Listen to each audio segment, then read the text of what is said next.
ये 101 रुपए का पुरस्कार हमारे लिए आया है कलम भाई। बहुत बहुत शुक्रिया है कमेटी जी को। मेला कमेटी बिंदिया बोले क्या बोले 50 रुपया इधर ठेकेदार जी हमारे दिए हैं। मेला कमेटी अध्यक्ष चाचा बदल दियो इरादा तुरंत। और चुटकी भरी श्री दूर से तूने और मेरी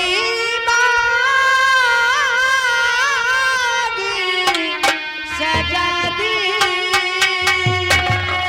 तेरे मेरे प्यार की साजन और तूने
हमारे भैया संजय यादव जी 20 रुपये इनाम है। यादव परिवेश में और तब से रहती हूँ बगल के भेष में, बगल के भेष में।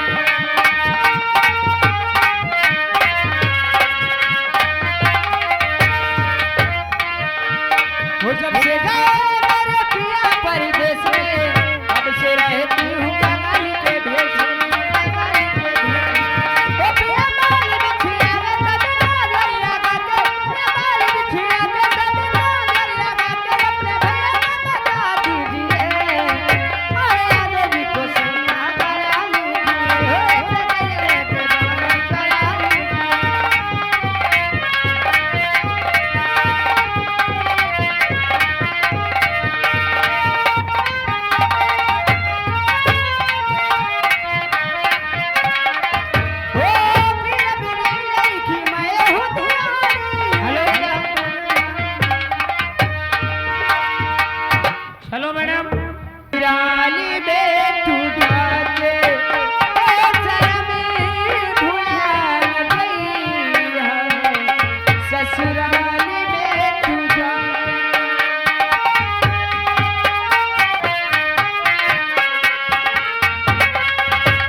बिगाड़